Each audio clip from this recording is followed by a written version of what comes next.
ये कंप्यूटर अलग अलग नहीं बल्कि एक मुश्तरका निजाम का हिस्सा बन रहे थे। डेटा फोन लाइंस के जरिए भेजा जाने लगा, जो उस वक्त एक बड़ी पेशरफ्त थी। इसी तरीके ने मुख्तलिफ शहरों के कंप्यूटर्स को आपस में जोड़ दिया।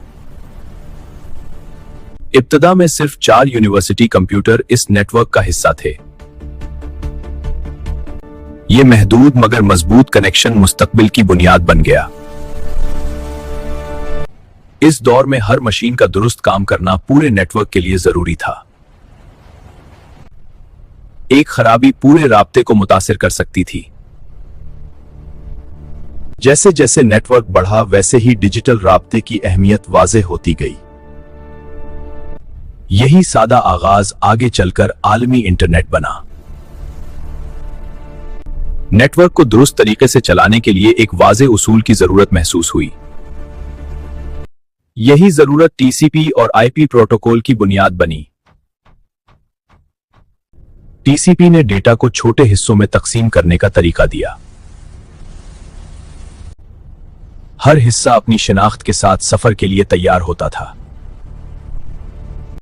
आईपी ने डेटा को मुख्तलिफ रास्तों से मंजिल तक पहुंचने की आजादी दी।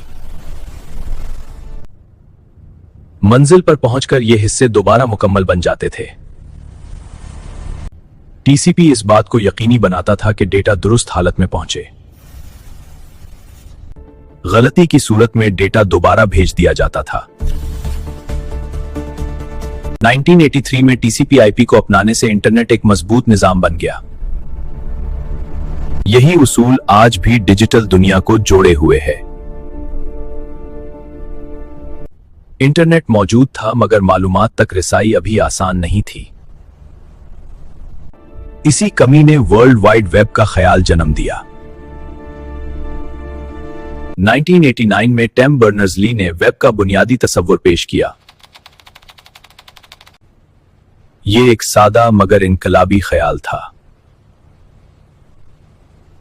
वेब ने सफहात को लिंक्स के जरिए जोड़ दिया। अब मालूमात चंद सेकंड में सामने आ सकती थी। ब्राउज़र के जरिए वेब आम लोगों तक पहुंचने लगी।